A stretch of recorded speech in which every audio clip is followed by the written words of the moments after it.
Hey you guys, it's Life with Nikki Lee podcast. Thanks for tuning in. I hope you're doing well and living your fullest every day.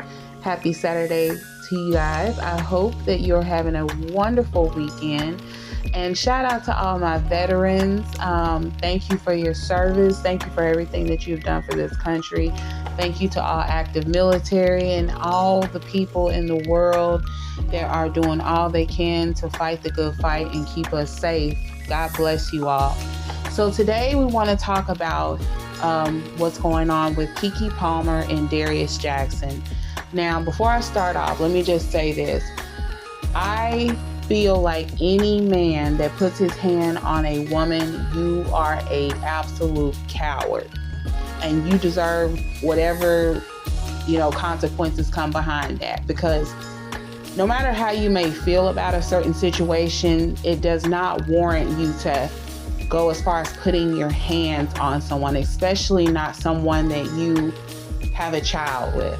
That is just absolutely ridiculous. But recently, some images surfaced to social media that showed Keke Palmer basically being abused by her boyfriend and the man she has her son with, Darius Jackson, and he was putting his hands on her. He was coming after her, lunging at her, and I saw these images and it was so upsetting and heartbreaking. So right now, what they have going on is she's currently filed a restraining order against him. They have a custody hearing coming up. And right now she has full custody of their precious little son. And I more than likely can pretty much bet that this guy, he's not going to get any custody rights. And as far as I'm concerned, he doesn't deserve them. I hope he doesn't get any custody rights because he has shown that he's been abusive, not only to Keke in front of their son, but just overall his behavior with both of them. Like, you're hitting the mother of your child right there in front of your son. Like, why would you do that? If you feel some kind of way and you guys are not equally yoked, go your separate ways. But I'm going to tell you the problem that's in this situation. First of all, let me just say this. Anytime that you get with someone you are unequally yoked with, it's not gonna end well. And I can just tell you that right now. If you're with someone who is insecure, someone who is not established, don't even look for a healthy relationship, because everything you do is going to be under a microscope. It's going to be micromanaged. There's always going to be some sort of conflict with you. And then this person who should be helping you, who should be supporting you, but instead they're gaslighting the hell out of you and taking no accountability. They're not taking any of the blame. And it's just very hard to be with anyone who does not take any accountability within themselves. Because it's just like everything they do, there's going to be some sort of excuse. And when you see those red flags with, ladies, men, because, men get involved in domestic situations too. And that's very unfortunate. But when you see these red flags and you're thinking, they just need, someone to be with them. They just need me to love on them a little bit. No. Regardless of how they came up, even if they had a hard childhood, that's understandable. But that is in no way an excuse to go into someone else's life and wreak havoc on them because of what someone else did to you. That is asinine. It is unfair. But unfortunately, it happens so much in relationships. And you have the numbers that are, skyrocketing when it comes to domestic violence. And it's like now people don't even want to see you walk away. They'd rather kill you.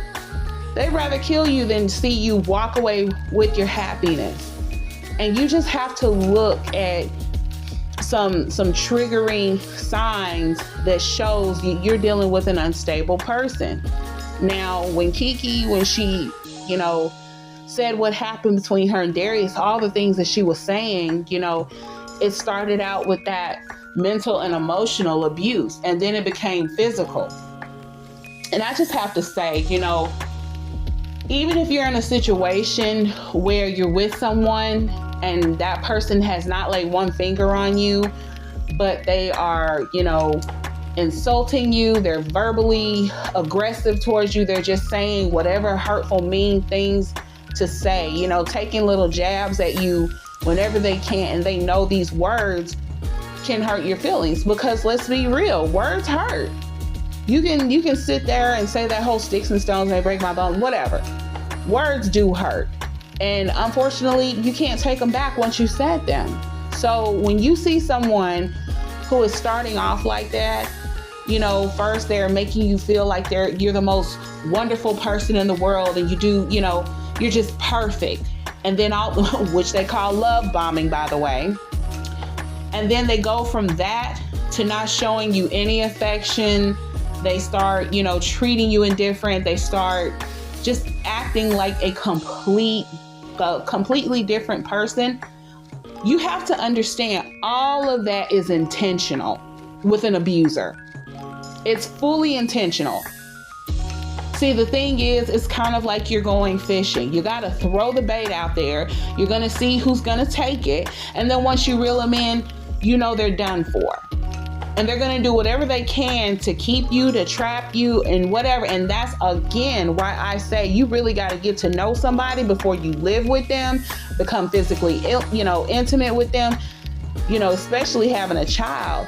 You really got to know these people, because I'm telling you, once you get in that vulnerable space where you have to deal with them on a certain level, it's done, completely done. So you have to understand, when you know that there are people out there that move like this, you have to be able to understand and see the warning signs and get out before it gets worse. Because I guarantee you, it will get worse being with someone like that.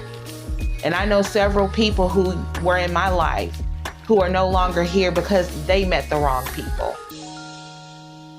So understand, your life, your safety, your overall well-being is worth it. Know to recognize the signs, get away, stay away, and don't ever look back. So you guys, this is going to do it for today. Let me know down in the comments, have you ever been a victim of domestic violence? Do you know someone who's been a victim of domestic violence? And how did it affect you? Be sure to like, share, and subscribe. And as always, I'll see you on the next podcast. Nikki Lee signing out. Be blessed. Bye.